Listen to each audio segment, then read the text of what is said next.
I want to be admired by the 25th century.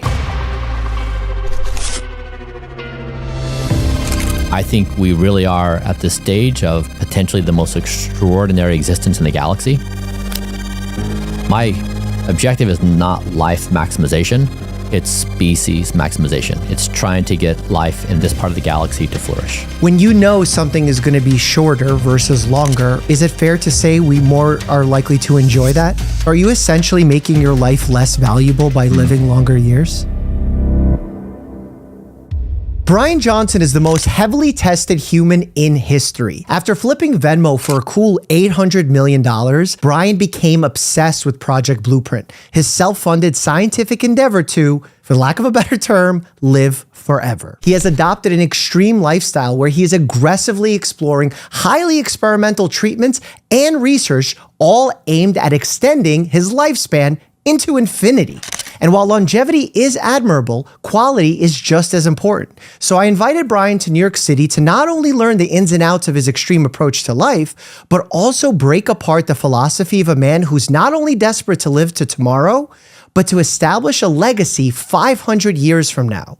Given the lack of quality of evidence behind most anti-aging therapies, I wanted to focus less on the individual protocols, but instead discuss this unique philosophy of exhibiting complete control in a field where perfect is often the enemy of good. This is an episode unlike any other that I've done, so please help me in welcoming Brian Johnson to the Checkup podcast. Where do you gain your inspiration for going on this journey, and how do you stay motivated? Because I know it's not easy to make sure that you're following all the rules to the T. Yeah, it's very hard to be human. Yes, understated. Yeah. I mean, really what I'm trying to do is to back up in a thought experiment. So imagine if we were speaking, if we could whisper in the ear of those that lived in 1870, we might say something like, hey, psst, there are these new ideas about microscopic objects that cause infection. Mm-hmm. They're called germs. Now, most people would hear that idea and say, that's crazy. You're telling me beyond the resolution of my eyes, and that's the thing that's doing this death thing? No. But it's always the case that the future is always present. It's here right now. And the question is, what is it? And so if we imagine the same thought experiment from the year 2500, the 25th century, and they whisper into our ear, what do they say? That's what I'm trying to do. I'm suggesting that they say, don't die, is the only thing that we as a species figure out. And that is because we're baby steps away from superintelligence. And when you have intelligence that's 1 million times or 1 billion times smarter than you are, you have to figure out what to do. And so people think that Blueprint is about health and wellness or about vegetables, and it's really not. It's what to do on the eve of superintelligence. And that task is to live the healthiest life possible? For what goal? It is an observation that our intelligence relative to an insect, we're orders of magnitude more intelligent than insects, and we can do things that insects can't do.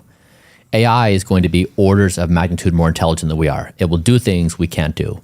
And one of those things could be solving aging. We don't know, but it's reasonable to contemplate that that could be a situation. Now, if that's the case, and we're this close to these tools being available, then we may shift as a species from caring about wealth accumulation and status and power to simply don't die. And so the observation is that don't die is the most played game by everyone all over the world every day. You and I breathe every few seconds. We look both ways before we cross the street. We all play don't die. So it's played more than capitalism.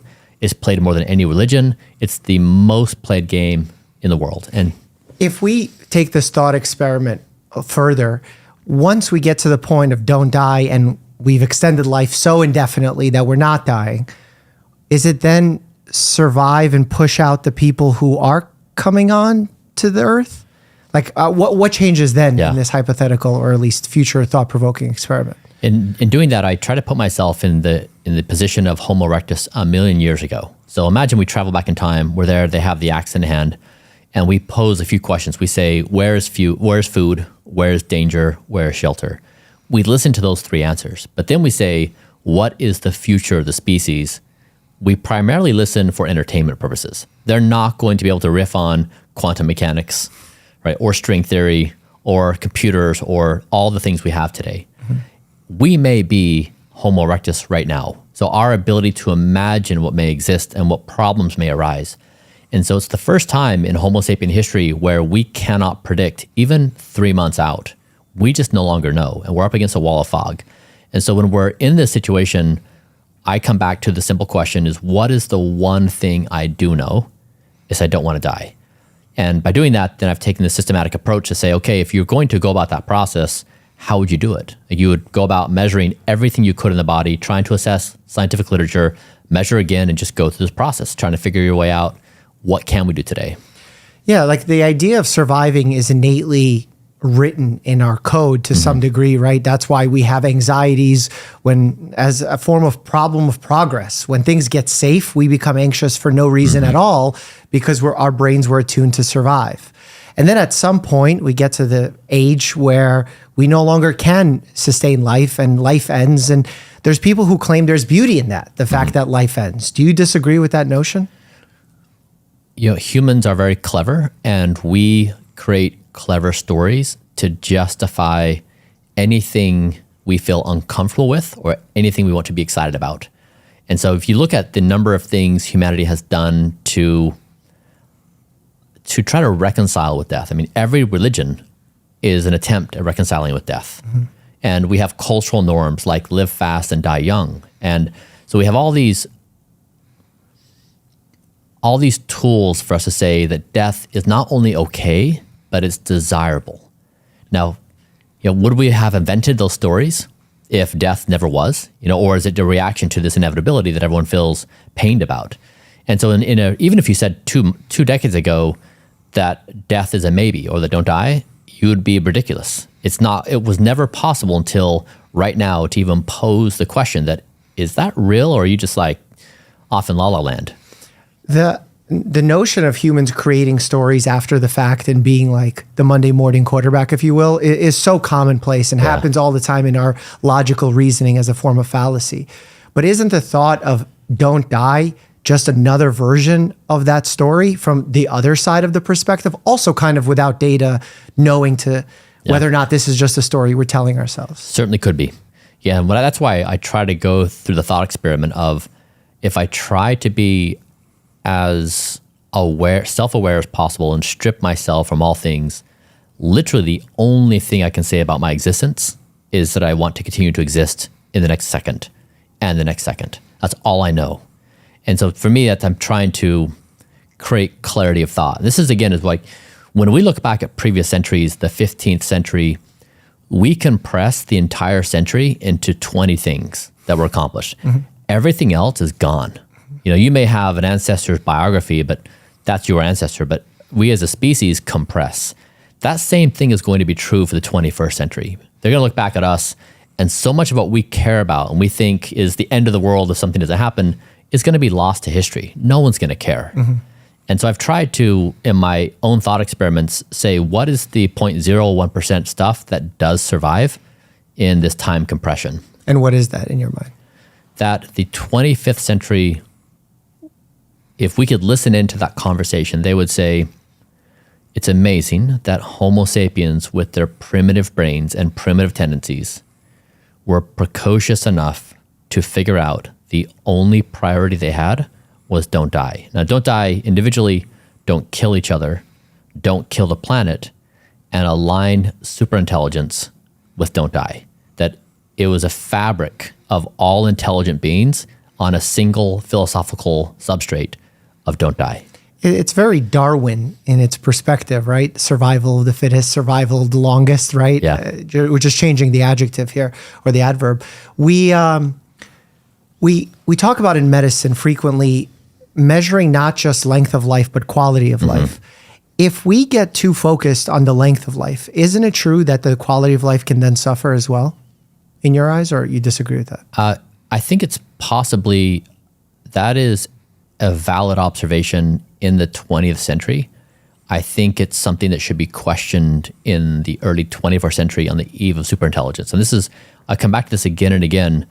I don't think we can say anything about the future. It's like asking Homo erectus, posing the same question and then saying, what do you think about blank?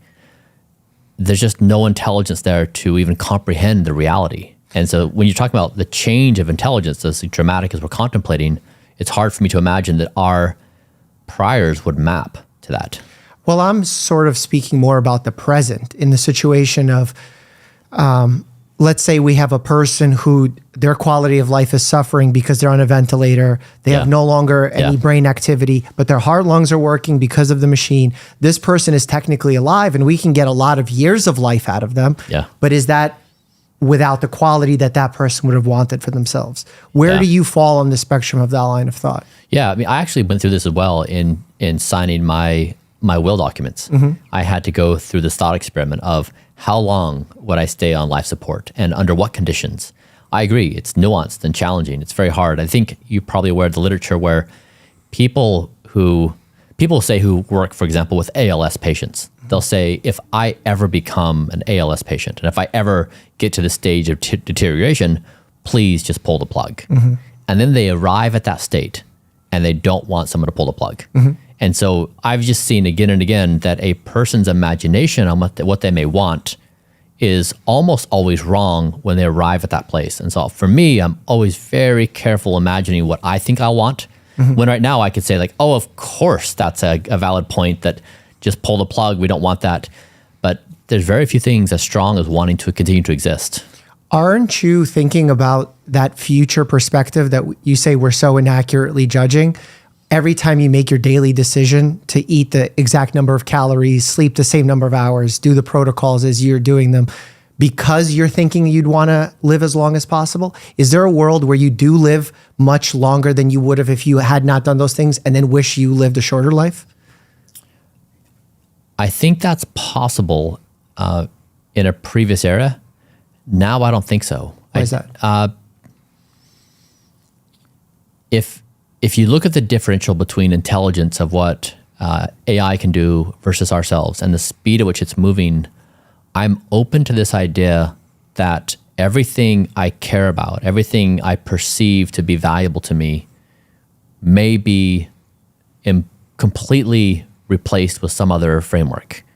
That if you look throughout humanity, I mean, there's been thousands of human civilizations rise up, each have their own cultural and social norms. No one's exactly alike. So we've seen that human intelligence can structure itself in a very wide variety of ways. And you walk into now with that kind of new intelligence, and you look at how AI agents play in games and it is so unintuitive to us what they do, that this is why I'm open to this idea that it's a reality that may be incomprehensible to us. Yeah, I definitely think it's incomprehensible. And I think part of it is what quote unquote makes us human, for lack of a better term. And again, that could be something we say to pacify ourselves surrounding the unknown. When you know something is going to be shorter versus longer, is it fair to say we more are likely to enjoy that? If I tell you that there's less of a certain baseball card, the rarity of it is higher, which is essentially a shorter life, rarer years. Right. Don't we put higher value on that? So are you essentially making your life less valuable by living longer years?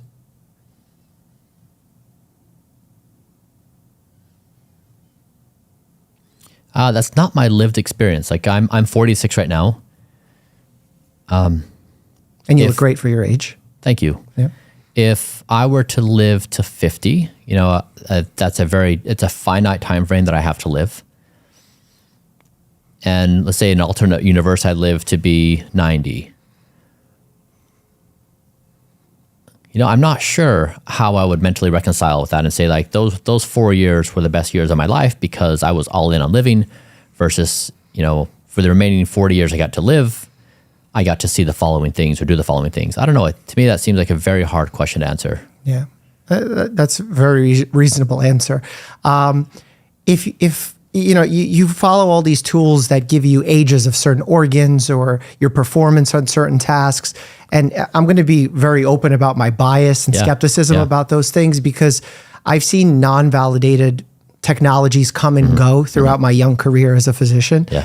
And I've been hesitant to recommend them widely to people outside of maybe entertainment or gamifying certain things like exercise. And I've also seen it not be widely applicable to the general population. Like even something, if we really simplify it to step counters. Before, we used to recommend in our family medicine clinic, everyone give them a step counter that will, gamify it, make them excited to walk. And it did. Yeah. But once we tracked them for a longer period of time, we saw like everyone fell out of love with them. It was the novelty of the situation that caused them to use it. And then they stopped. So when I hear things like there's the age that your body currently is, or the age you're going to live until, like there's the 10x health that the insurance predictor would tell you how long you technically will live if you continue living your current lifestyle. I find those to be wildly inaccurate because I don't find them very well validated. But what is interesting to me is if I could tell you with certainty that you're 46 now, at 50, you guaranteed death from my new technology. Would that make the next 4 years more or less enjoyable?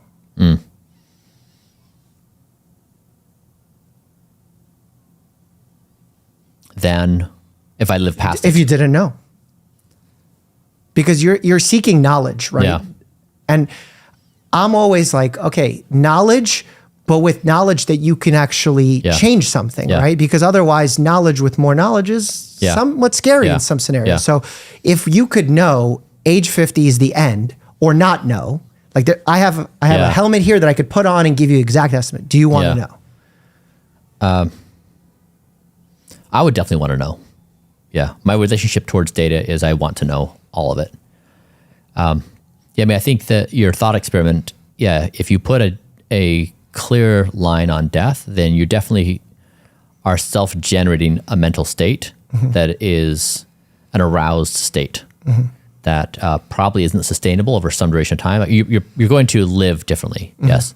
So I think it's a fair that definitely plays into human psychology. That I would live probably I live pretty ferociously right now, but like yes, I would definitely have probably higher intensity of living. I would imagine. When you say higher intensity, does that mean you stop your protocol? I don't think so. So you get incredible enjoyment of doing and living this regimented lifestyle. Yeah, I mean, my meaning-making game, how I understand my value, I want to be admired by the 25th century. I want them to point and say, in the early 21st century, and now I built this model based upon my reading of a lot of biographies of previous centuries. I admire them for having done seemingly impossible things. So yes, I would do it because my objective is to point the species in a direction of don't die. I think we really are at this stage of potentially the most extraordinary existence in the galaxy. And that's what I want to be known for. That's what I want to try to accomplish. So my objective is not life maximization. It's species maximization. It's trying to get life in this part of the galaxy to flourish. So you're hoping with the results and knowledge and data that you gather about yourself, someone else could look at that and say, oh, I've learned from that and I too can help myself, my family, et cetera. I'm trying to turn the zeitgeist. I mean, there's so many examples throughout history where individuals or small groups of individuals did something that changed the course of humanity. And that's the objective here. When you make some of these things that could be tangible takeaways for others, isn't it somewhat problematic in that you're the most measured man in the world, right? Is that correct, or am I misstating? Okay. Yeah. You're tailoring your approach very individually, right? Based on data markers, things you're gathering about your hormonal profile, your growth, your physiologic state. Isn't it then difficult to generalize that for people of different genders, different activity levels, races, medical conditions, or do you feel like it's universally applicable? Yeah, I think it's more universally applicable than it is personalized. If you look at the core tenets of Blueprint of prioritizing sleep, getting exercise, eating well, and not doing bad things, most people that's on point for. And there are nuanced things that are particular to me. I take rapamycin, I do metformin, I do a carbo. So those things are on the outlier blueprint, but the primary is really the basics we all learned our entire lives, which are just the hard things to do. So do you think then that takes away from the revolutionary aspect of Blueprint in that this is what's been said to us for, 100 years? So it's not that the science is revolutionary, it's that the philosophy behind it. Death has always been inevitable. And if we contemplate that it may not be inevitable, or that there's like even a maybe, it changes everything. So the don't die, if we try to isolate and say what things threaten the continued existence of the human race, I would say there's three things. One is human annihilation, either through weapons of mass destruction. Two is the Earth becoming unsustainable, the biosphere. And three is something with artificial intelligence, like that we don't build it correctly and there's some undesirable outcome. I try to become each one of those problems. So what I'm trying to do, I'm trying to solve climate change through health and wellness, that we treat planet Earth the same way we treat our bodies. It's an identical relationship. Now, if you replace my body with planet Earth, you do the same protocol. You get a whole bunch of data, look at evidence, you'd create a protocol, you'd go through the process of doing it again and again, the scientific method. And so what I'm trying to say as a species is it's the philosophy and the way we approach our existence, which is what's important. Not that going to bed on time is revolutionary. It's saying that we're in this special moment in time, and the way we solve our existential threats is through individual decision-making. It's not blaming someone. It's not pointing fingers. It's not asking someone else to come in and save us. It's through individual powers. Does the fact that as we multiply, if we don't die, the effect on the Earth is disastrous. So is that a tenet that kind of doesn't vibe with the original mantra of don't die? Yeah, it certainly could be. It reminds me, however, of the problem in early 19th century New York, where horses were the primary mode of transport. And there was so much manure all over New York where it was disastrous. The Hudson had all this manure, people were getting sick, the drinking water was polluted, and everyone thought the world was coming to an end. And then Henry Ford made the Model T, and that solved horse manure. Now, of course, the car caused all kinds of other problems, but still the horse manure problem went away. And so I know overpopulation is the imagination, but there's also a possibility that overpopulation is a horse manure problem that is not really a problem. There's something else the problem. Now, it could be, but I just call attention to this, that a lot of people hear the argument and they jump to overpopulation and they foreclose this other thing so fast without giving the other side of the contemplation any air to breathe. And so what I'm saying is if we're cautious and wise, we'll realize that no previous generation has correctly mapped the future as it's unfolded. Most of it has gotten wrong. So we're probably the same. The majority of our imaginations are likely wrong. Yeah, I mean, that's very fair. If you ask anyone in November 2019 what they envision the next few years would be like, everyone's guess would be wrong. That's right. So that's true. When you say people foreclose on the notion of, overpopulation may perhaps being a good thing, or living forever could be a good thing, who are those people that you're referencing? Oh, so if you even say the idea of living forever, it breaks the human brain. You can't say those words. Like, no one can comprehend it. So it just provokes this knee-jerk reaction, which just squashes it. So I like to talk about living tomorrow, because living tomorrow and living forever, they're identical.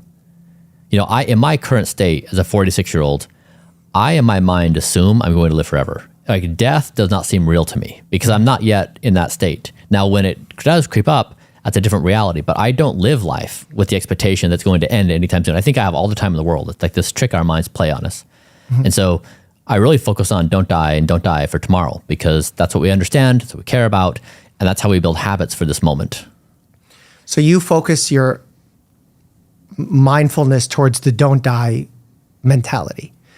And you're saying that you can plan for it once you get to that state. But in reality, most people don't plan their deaths. I mean, there are obviously unique exceptions, but most people, something happens and they're no longer living. So how can we guarantee tomorrow? And that's why I feel like it's hard for folks to comprehend, because it doesn't seem feasible right now, the same way that, the airplanes were not feasible back then. So exactly. The reason why it's puzzling to me as a physician is because I see how flawed science is currently, and how a lot of data confuses us at times. like prime example of false flags on tests that then require follow-up or interventions that are problematic. Like I've read about you receiving colonoscopies earlier than the traditional recommended screening period of age 45. I didn't. You didn't? I didn't know. Oh, okay. I did a pill cam. Oh, you did an endoscopy, a colonoscopy. Yeah. Okay. Yeah. So you don't do colonoscopies? No. Okay. And is there a reason why you chose the pill endoscopy versus traditional because colonoscopy? the polyp detection was high enough that we thought it was a decent coverage, and the risk of death, I think it was like 1 in 10,000 on the colonoscopy. So we felt like the risk trade-off of the detection was better for the pill cam. And then you discount the part of potential intervention and prevention aspect of colonoscopy, like if there is a polyp, you can remove it. Versus on the colonoscopy, you can't do that? Yeah, the pill was such a benign thing. I fasted, I took some laxatives, I did the pill, and then I drank laxatives for 6 hours, and then I got the 40 or 35,000 images or whatever it was, just to get a baseline of what do we think we can find here. And it was pretty good technology. Yeah. And was there anything interesting that you took Nothing. away? Perfectly clean. Perfectly clean. Yeah. But an interesting video. Yeah. But I mean, to your point, like I agree with you. For me, the science doesn't need to be true eternally for this to make sense in my mind. Like we all know the science is going to move. Some things I do today are not going to be good ideas and it'll transform to something else. Totally agree with you. Like that's what has always happened, to be naive to think otherwise. What I'm really trying to say is it's that we're vigorously engaged in this process because we have this practical question. So as you can tell, I think a lot about AI. So we build these super intelligent tools. Then we have this question, what do we do with them? Do we use them for war? Do we use them to get more social media followers? Do we use them to kill each other? What do we do? And so we're bringing AI into all the games we humans play. That's potentially the most dangerous thing we can do as a species. And so the question is, if we don't bring it into our existing games, what would be the new game that replaces that game? And so what I'm betting on is as AI progresses, it's going to create existential crisis for us as a species continually. And it will create questions like, what do we do for a living? Do we still work? Do we have identities? Does it create videos better than any movie maker? Does it replaces us in many ways? Does it do government? Like do we elect leaders anymore? Like we have to basically revisit every facet of society because this new thing is here. Now that's pretty traumatic for us as a species. That's a lot of change. Like we look at a little virus, like it shut society down.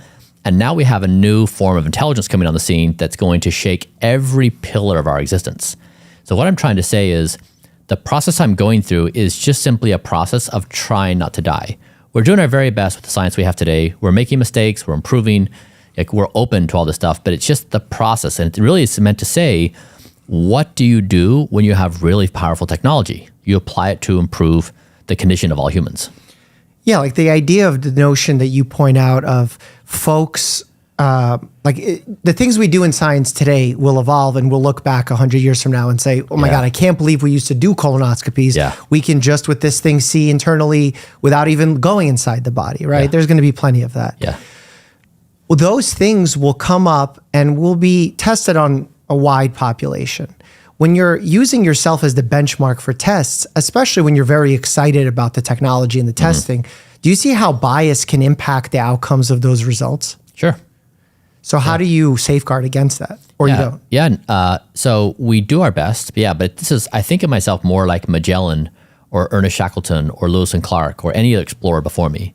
I'm trying to demonstrate something that has never been done before, which is a bravery to try to tackle death. Now, this, of course, is a story as old as mankind. For the first time, I think this is the first time in history it could be taken with a serious face.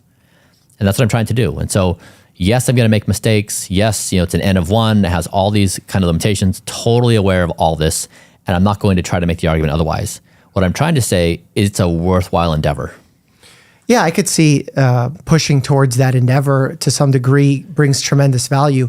The concern I have is there are people that look to you as a figure who's very influential, who is looking great for your age and even for younger than your age, and say, I want to do that too. Yeah. And they don't have the means of doing certain things outside of the pillars that you mentioned of sleep and exercise. Yeah. And they start spending their limited time, budgets, et cetera, to try and chase that dream. And my thought is, anytime you're prioritizing something, it's at what cost, right? So when someone asks me, like, is diet soda bad? And it's like, for whom, for what condition? Is it replacing what? Like, all these questions pop into mind. So is this a worthwhile endeavor for the general public? Because for you, who am I to say what's right for you? That's completely your world, right? You have bodily autonomy. But the question is, what should the general public be taking away from your journey? Yeah. I mean, let's imagine we pose a question. Someone sees someone else gets wealthy through this thing called capitalism, and they want to start doing it too. And they start doing it at the cost of all other things. Is capitalism a good thing? Is capitalism a good thing for whom, in what condition? I mean, like, I would ask all those same scenarios. Yeah. I mean, it's like any pursuit for humans. They lock in on a given game they want to play, whether it's their own wellness or whether it's trying to make money or whether it's trying to get social media followers. I mean, there are these pathways any human can take for any system they want. In those pathways, a lot of times what ends up entering into the space is survivorship bias of someone who has been lucky, taken the right path at the right time, et cetera, et cetera. And then people try and follow that route one-to-one. And oftentimes it doesn't happen because, you know, N of one, as you precisely put it. So I'm just trying to find, what can I take away from your journey to bring to my viewers, to my patients, that's going to actually make an impact that is valuable to them in the long run, besides the philosophical thought experiment of, what if we don't die? Because I think that is a valuable thought experiment. I think there's so much value into thinking beyond death. And I think you said that a lot of the cultures in the past, they lived very differently and they evolved very differently. And that's true to some degree, but there are some unique through lines, like the thoughts, what happens after death, the fact that almost every culture had some sort of substance that allowed them to escape reality, whether it was alcohol, opium. You know, there is these human flaws in us.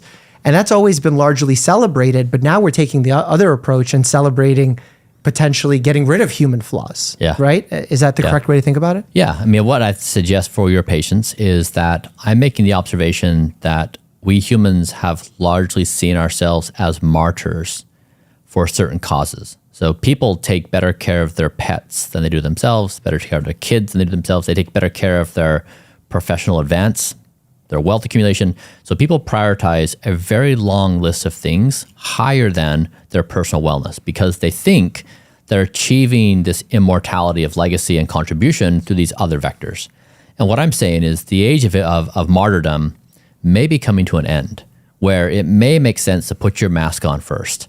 That means going to bed on time. It means exercising. It means trying not to engage in bad vices. And so it's really a fundamental shift of how we understand ourselves. And that's why Don't Die, it is a philosophical argument, but it also informs what you eat for breakfast and what time you go to bed and whether or not you drink alcohol and whether or not you smoke a cigarette. So it's extremely practical on a day-to-day basis. Well, practical is tough because, you know, the human psyche takes so many different forms. Like, I've treated tens of thousands of patients, and not all successfully, might I add. And some of it maybe, you know, optimal treatment wasn't there. The presentation of the condition wasn't very clear, but also because patients don't oftentimes take care of themselves as well as they should. And the human psyche is so imperfect. So is it practical to say that, you know, like, how long of your day of waking hours do you spend not dying? Yeah, a lot for me. Yeah. Like, is that practical? Well, so the people doing Blueprint are able to play the power laws. So what we did at Blueprint that was unique is we went through all the scientific literature, all health span, all lifespan studies. We graded the effect, we scored the effect size, and then we graded the evidence. And we said, can we define power laws in health span, lifespan? And we put all those into me, and we measured everything, and we made it all public. So basically we're just trying to say, as a scientific project, where are we with the fountain of youth? Like, if you look at it from an organ by organ perspective and every measurement we have, whatever you think of those measurement modalities, whether it's gold standard, silver standard, like whatever the case may be, here's a rough assessment on where things are at. And then we can distill it and say, all right, mom and dad, here are 5 things you want to do in life. And you can allocate, 30 minutes a day to do these 5 things. So I've tried to make it very easy, approachable, low cost. That's why I've made the whole thing for free. It's like my parents, my father's 71, they're pushing the ages where they're really starting to deal with the ravages of aging. And they've been able to implement these power laws and dramatically change their health. What are the power laws? So the 5 big ones are not smoking, exercise 6 hours a week, a blueprint or a Mediterranean-like diet, a BMI of 18.5 to 22.5, and then moderate to no alcohol. And then sleep you would add there as well as the... Sure. And that's the part that you get for free with the blueprint protocol? That's the influence. So I spend a lot of time doing all these measurements and testing all these therapies, but the takeaway for someone else is, do those 5 things. And so if you don't smoke, not a big deal. If you don't drink, not a big deal. Here's the rough dietary protocol to follow. Maintain a proper weight, get some exercise, and you're there for a power law. Now that also means try to eliminate vices, which is probably the hardest thing. Sure. And so, but it's these really basic things that most people know, but they're not implementing. Now, if you want to go to a more graduate level, then I've got those things for you too. But I've tried to just meet people where they're at and say, here are some things you can do with baby steps to be in a better spot. If you went on social media and you talked about those pillars exclusively, power laws? Yeah. Power laws. Yeah. You would probably not build much of an audience. Not because anything against you, but just because there has to be something sexy and fun and unique. And that's why folks are paying attention, right? So as much as you're saying, these are the 5 healthy habits that everyone should follow, they're more interested in what you're doing to the extremes. Am I right in thinking that, or you think I'm disconnected? It's the entryway, But when they have to, they can observe it, but when they pull it back to their life and say, now what do I do? It comes back to those things. And those things that you do, some of it, seems really out there for me. At one point, were you doing plasma transfusions from one of your younger children? Yeah. Take me through the logic of that and why you decided to do that. Yeah, so we were exploring various therapies we could do, and plasma came up as one. The effects in animal studies are pretty convincing, and not convincing. The effect size is good. So we thought, we'll try it. So what happened, I was talking to my father. He called me one day and he said, he's in the legal profession. He said, I just wrote a brief. I walked away, came back, and it was a scrambled bunch of words. And it's I couldn't believe it because I didn't see it when I was writing it. So he realized that he was experiencing a lapse and he wasn't aware of it, which terrified him. And so he said, I will do anything for my cognition. And in our research in doing this, we had seen that a lot of trials were being done for Alzheimer's and Parkinson's. And so he said, interesting. I said, Dad, I would be more than willing to give you a liter of my plasma as experimental therapy. And he said, I would do anything to try to combat this. And my son overheard the conversation. He's like, hey, I'm in too. So we're like, great. This is a this is a multi-generational plasma thing. How fun. Okay. Some people go to the beach, some people go to plasma. Okay. Very interesting. So we went there, and it was actually really fun because my father was mostly missing from my childhood because he was engaged in hard drug use.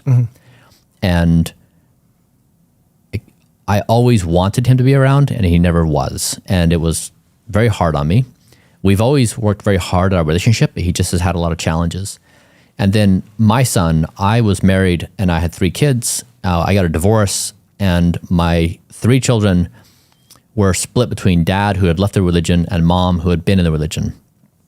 And so for 10 years, I was the other. I couldn't be trusted because they were part of this religious group that said, this is how we understand reality. Dad is not part of that. Therefore, we can't trust him. And so weirdly, I was without father. And now I was this super engaged father trying to raise my children. And they were like, thanks, Dad, but we got this. And it was this form of torture. And I had one of my 3 children come decide to live with me. And he and I have become best friends. And so it was this moment where, yes, it was about plasma because we thought it was safe, but it was also about my dad, myself, and my son, and the 3 of us getting together. And so I know from the outside looking in, it seems crazy, it's eccentric, it's everything that triggers people in so many ways. It was also one of the most special moments in my entire life. Now, when I measured my biomarkers, there were no change in my biomarkers. We didn't see any effect. When we looked at my dad's biomarkers, we looked at his DNA methylation using the Denudin pace algorithm. His speed of aging lowered by the equivalent of 25 years. Now, speed of aging, the DNA methylation is still a silver standard, right? It doesn't have all-cause mortality, so it's not gold standard. We still don't know what it means and why. Still, it's a legitimate technology with a lot of scientific publication on it. And his speed of aging stayed down 25 age equivalent for 6 months, had a meaningful impact on his biology. And he would say in his subjective experience as well. So from my father's perspective, it was one of the most substantial interventions he's had in his entire life. And so I know that from the media's perspective, looking in, it's absurd. From my personal experience, it was one of the best experiences of my life and meaningfully impacted my father. Yeah, that's awesome that it brought you guys closer together as a family. And I think the reality of all of these things is everyone has their own risk tolerance. Yeah. And some people can look at a rock climber and say, you're ridiculous for risking your life. You're ridiculous for jumping out of a plane. I became a professional boxer, and they're like, you're a doctor, you're getting head injuries. And I agree that it's not healthy, and I don't recommend it. The issue comes in when we say lines like, the test has a lot of scientific research behind it. Mm-hmm. That statement, to some ears, will sound like it has validity to what we're doing. Mm-hmm. And we have to be really careful on how messages land to the general public, where the validity of the weight of evidence is unclear. Yeah. And I don't want folks thinking that that is the answer to their longevity, or that this is mandatory and they can skip out on certain health habits, or they can't be healthy unless they have plasma of someone younger. So my goal of educating on science is really just getting people to think about the scientific process of what evidence means, because you're a brilliant person in terms of your knowledge, right? You can think much deeper than the average person. You way smarter than I am in your knowledge of understanding evidence levels even. And I think about the general public not having the depth of understanding of what a DNA methylation test is, and hearing it and sounding like sci-fi and them craving it as if that's the answer. I'm like, man, I wish they would just listen to your 5 power laws, because that's what I want them to listen to. Yeah. And that's where probably the biggest criticism would occur from the medical community. But the fact that you and your family bonded over this and someone finds it weird, humans do all sorts of weird stuff. Yeah. I mean, like, that should be without judgment what you and your family do. So I don't think that's valuable. Is there anything that you've done in this journey that has ended up harming your health? I'd say the worst outcome was using human growth hormone. We were repeating a study that was done for thymus rejuvenation, so the gland responsible for the immune system. So we did 100 days of human growth hormone, 0.6, 1.8 IU was the dose, and we successfully changed my thymus fat fraction by 7 years equivalent. So according to 3 MRIs, we regenerated my thymus by 7 years. That was positive, but it came at a pretty extreme cost. I had intracranial pressure increase. I had my blood glucose were messed up. It was pretty disastrous for my body. And so I don't think we would do HGH again. I think we'd probably take a different approach, maybe look at some peptides or something. But we were trying to go after, only one group had tried to do thymus rejuvenation. It's a really hard one to get at. And we wanted to take a stab at doing something hard. And why was the thymus the primary organ you were focusing on with human growth hormone? Because, I guess we have been trying to rejuvenate all my organs. So we take each one, the heart, liver, lungs, and then we say, how do we do that? And then what therapies are available? And the thymus just has such a huge yield because it's the immune system. Very few things have such a power law in the body. So we wanted to put our targets on that. And we found there was a therapy that had been through a study. So we had some data on some number of participants. And when you undergo one of these trials, you take a lot of measurements in order to see how one therapy impacts the others. Because you're doing many therapies at once, is there ever a fear that they're clouding the judgment of what's actually happening when you're trying to perform a measurement? Yeah, we've borrowed from pharma. So pharma has the same problem when you introduce a drug into the body. They have a statistical process where you go through a questionnaire and you try to isolate and then use probabilities to determine whether a given therapy has a given effect. So we've tried to use stats too, but it doesn't create a crystal ball. You're still dealing with probabilities and you're still dealing with potential confounds. Yeah, and I mean, a lot of that statistical power comes from the number of people involved and the randomization of it. Yes. So that is also tricky. I'm just thinking of that's absolutely fair. The guidance that, again, we can issue from some of these things. Yeah. And I mean, knowing all these things, we do our best, knowing full well, we just, because it's N of 1, we're limited, but we do genuinely try to be intellectually honest. That's great. I have a theory about like fitness trackers, and it's going to be widely different than your viewpoint. So I'd love for you to critique me on my viewpoint and what you think, but give me a genuine like reaction to what I'm saying. When folks come in and they say, should I monitor my sleep score? Should I monitor my fitness tracker? Should I do these things? My usual answer is no. And I'll explain to you why, and you tell me if you think you agree, disagree, and why. My thought is when you have a sleep tracker on, a fitness tracker on, it potentially makes it more difficult for you to understand and listen to your own body. And one of the most important things when I see a patient, let's say they come in for the symptom of pain, knowing, is that symptom of pain urgent? Is it scary? Yeah. Is it an ache from a hard workout that they can push through? That sort of knowledge comes from trial and error without outside measurement. It comes from intuition of your own body's functioning. So for example, when someone sleeps well, but then we tell them as scientists, hey, you actually got a bad night's sleep, we lie to them. They perform worse on tasks because we've led them to believe that off of their device, even though we were tricking them. And then people will say, but Dr. Mike, when I have a drink of alcohol, my sleep score goes down. That incentivizes me to not. And I think that's wonderful. But the question I would ask them is, if you had the glass of alcohol and you didn't sleep well and you wake up and you feel like shit, did you need the watch to tell you that? So it's like, I could see the instances where it helps. It would have helped anyway and you would have known. I could also see the instance where it tells you something that could potentially even be harmful because it leads you to believe something negative about your body. And because there's so many confounding variables happening in life at the same time, it creates a notion of control that I believe we don't have, and we don't have yet. What do you think about my stance? This year, I achieved 8 months of a perfect sleep score using my wearable. I don't think anyone in the world has ever done that before. And it was my personal experiment to see, could I achieve high quality sleep every single night? And to do that, I needed to create quite a few intuitions. I needed to understand what happens when I eat pasta at 5 p.m. What happens when I watch a movie, on a big screen an hour before? What happens in hundreds of questions? I basically was trying to build intuitions, what happens when, and when I go to bed, can I deduce my heart rate? And my resting heart rate is my biggest predictor of my night's sleep. And so I would say I would never have been successful at doing the 8 months of perfect sleep had I not had a wearable. I just would not have known how to connect these variables. And because I was doing this in a systematic way, I could isolate these effects more. I could isolate a given day, a certain dietary thing, or whatever the case may be. And so, I think that for me, it was the only way for me to figure out sleep.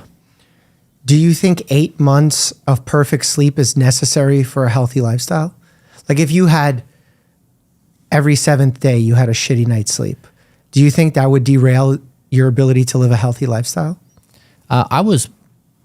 So I don't know about that. I was doing it because I come from the entrepreneurial community, and that culture is very much grind culture. As you're a martyr. I mean, I'm sure as a doctor, they abuse us all the time with their 24 or 36-hour shifts. Exactly. So you come from a culture where people will tell stories about your bravery and courage if you stay up for multiple nights working on a project, or if you're so tough you don't need sleep, or you only need 2 hours of sleep. And so there's all this lore and mythology and status that comes along with not prioritizing sleep. And so I was trying to change that zeitgeist to say, I'm from this tribe, and I'm going to show you that I can be equally as productive in life and do so on high quality sleep, and even improve my productivity. So I was trying to prove something to my community that it really is important to prioritize your sleep. That if you think about it so you take a leader of a company, let's say it's 100 employees or 500 employees, when that person is sleep deprived, they're inebriated. It's as though they're actually drunk. So you have a drunk person leading the company you work for. I don't want that. I don't want to tell stories of how bold and courageous they are by missing sleep. It's really stupid. And so I was trying to make that point. And I was trying to say, you too can do this and achieve the best performance of your life. And so I had a number of objectives. Whether you can miss one night, that's kind of like a cheat day to me, where that's the one of the most common questions I get. I don't want a cheat day. Like I've now got to a point where I can imagine doing a given thing, eating a donut or ice cream or whatever, or a pizza. It makes me sick because I know how I'm going to feel. I know it's going to ruin my sleep. I know I'm going to be groggy. I'm going to hate life the next day.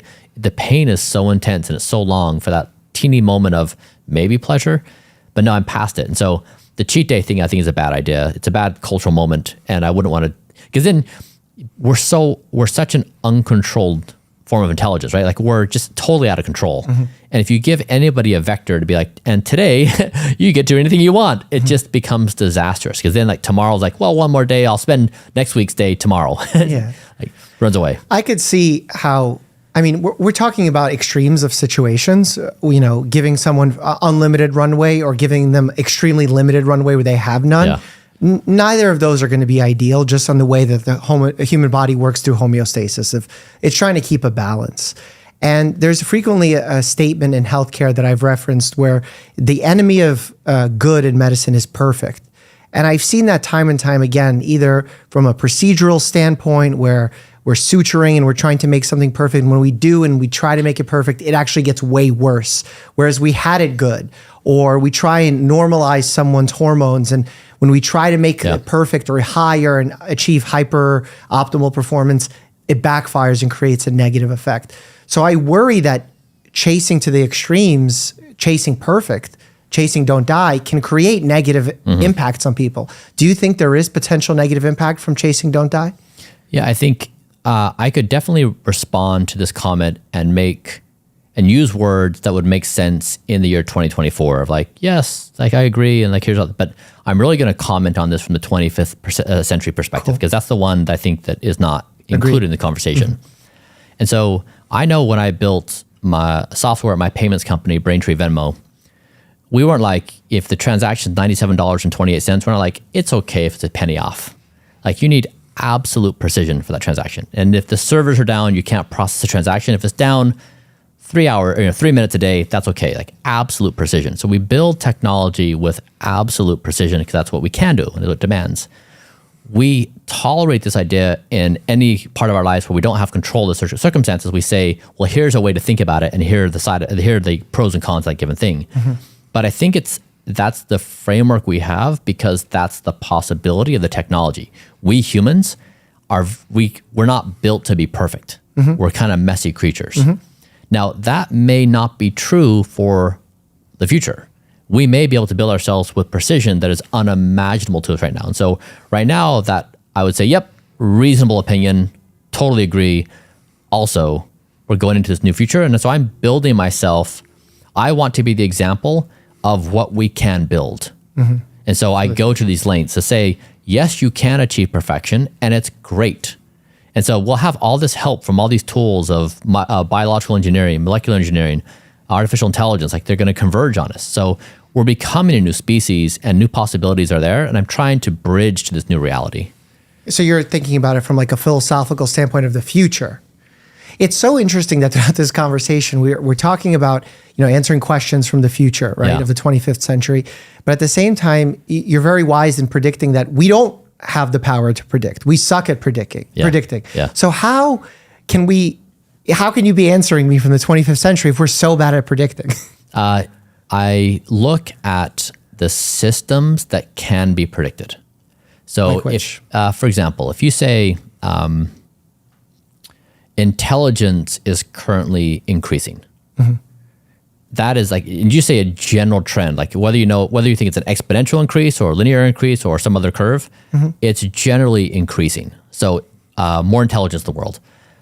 We're getting better at harvesting energy from the sun, from all sources. So that's improving. We're getting better at storing energy in batteries.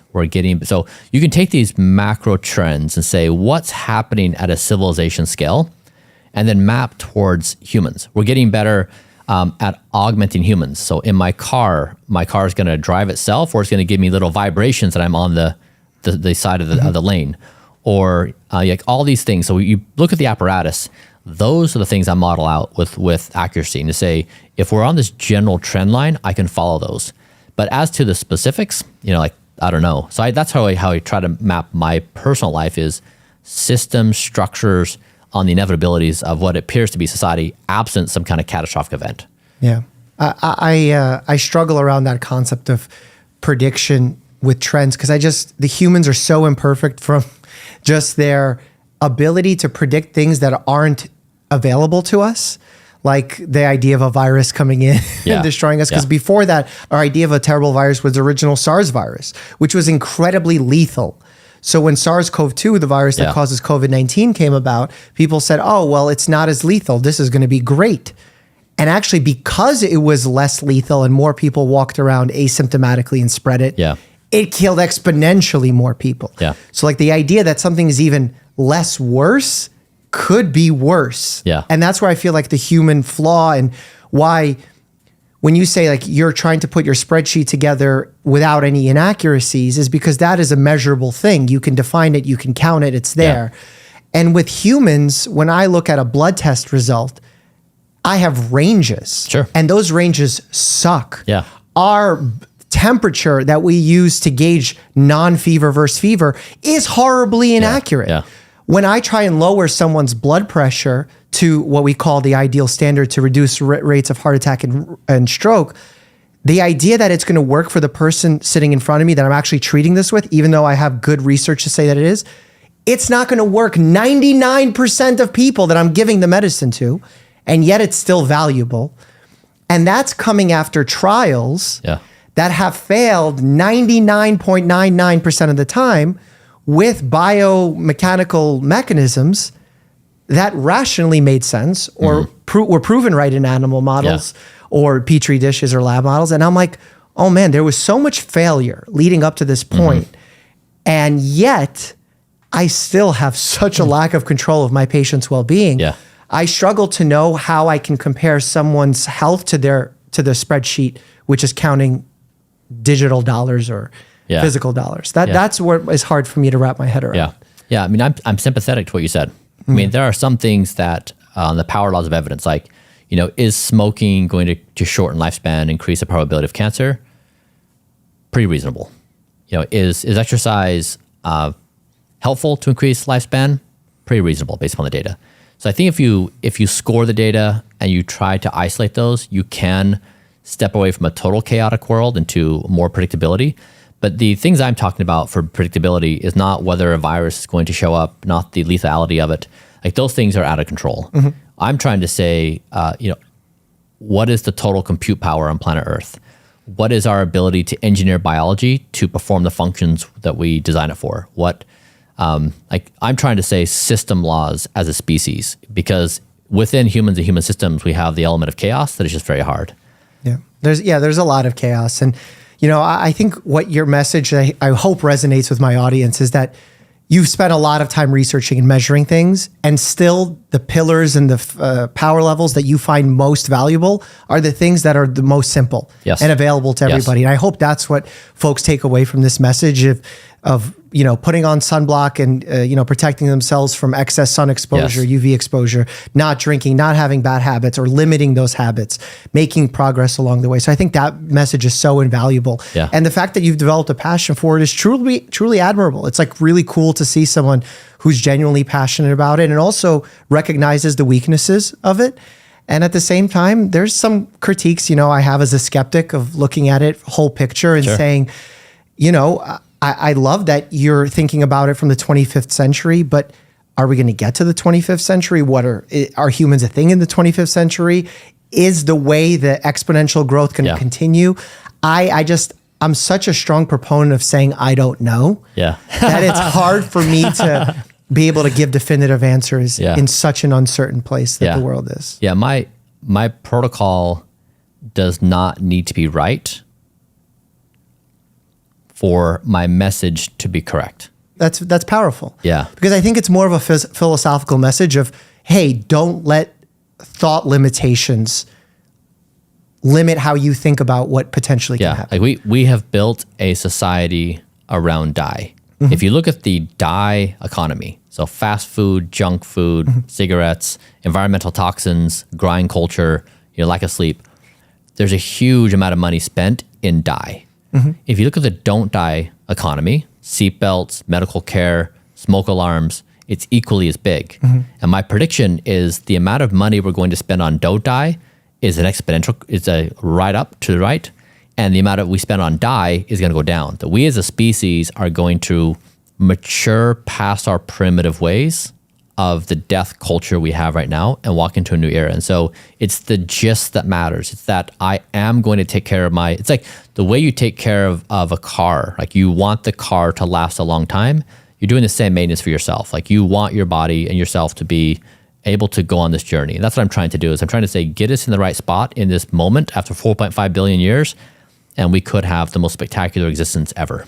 Well, thank you so much. Thanks, friend. Awesome having you on the podcast. Yeah, thanks for having me. Medicine from the future? How about medicine from the past? Click here to see a video of me reacting to medical devices from the medieval times. And as always, stay happy and healthy.